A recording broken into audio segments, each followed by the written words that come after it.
안녕하십니까. 하태의원 김지용입니다.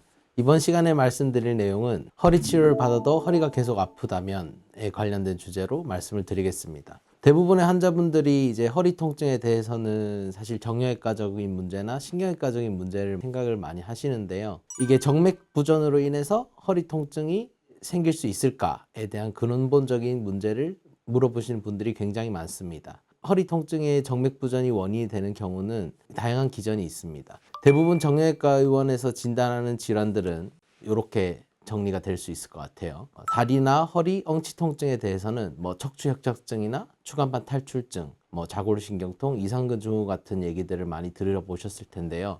실제로 척추협착증이나 추간판 탈출증 같은 경우에는 간단한 척추내시경 시술이나 펜 시술 아니면 신경주사 같은 걸로 이제 호전이 되는 분들이 있긴 있습니다. 하지만 근본적인 치료가 되는 분들은 굉장히 소수로 생각이 됩니다. 그 이유는 기본적으로 신경을 마취시키는 치료들이기 때문에 통증적인 부분에서는 대부분 호전이 되죠. 하지만 시간이 2주, 한 달, 아니면 2달, 3달 정도 통증이 없다가 다시 서서히 통증이 올라오면 또 다시 시술을 하러 가시고 이런 분들이 굉장히 많은데, 그런 분들의 근본적인 문제를 해결해 줄 수 있는 방법이 정맥 부전이지 않을까라는 생각을 굉장히 많이 하고 있습니다. 특히 나이가 30대, 40대, 50대까지 나이가 그래도 비교적 젊으신 분들은 저런 척추협착증이나 추간판 탈출증을 의심해 볼 수도 있지만 그 전에 정맥 부전을 먼저 의심해 보는 것이 더 맞지 않을까라는 생각이 듭니다.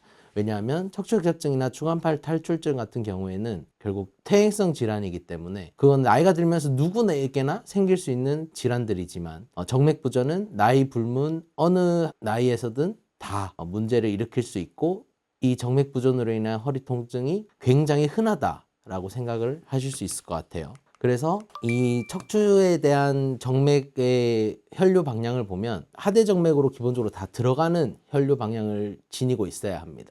동맥을 통해서 영양분과 산소를 공급을 받고 정맥으로 노폐물과 이산화탄소를 실은 피들을 이제 걸러서 다 하대정맥을 통해서 간과 심장과 폐를 거쳐서 이제 깨끗해지는 과정을 거쳐야 되는데, 정맥 부전이 있는 경우에는 이 역류된 피가 다시 하대정맥 방향으로 올라가서 쉽게 말해서 이제 노폐물과 이산화탄소가 많은 피들이 지속적인 순환을 하면서 신경학적인 증상을 일으키는 경우가 굉장히 흔합니다. 저희가 치료하는 이 정맥 부전은 이 척추 안에 있는 저런 정맥들의 역류 방향이 대부분은 이제 피부 밑으로 내려오는 작은 망상정맥들과 연결되는 경우가 굉장히 흔하고, 그 망상정맥들의 역류를 간단한 경화주사를 이용해서 혈관을 폐쇄시켜서 정상적인 방향으로 흐르게 하는 것이 치료의 전체적인 흐름이라고 생각하실 수 있을 것 같습니다. 대부분 이 정맥 질환을 치료하지 않는 의사들조차도 이런 부분에 대한 개념이 약한 것이 사실입니다. 그리고 척추 피부 밑에 있는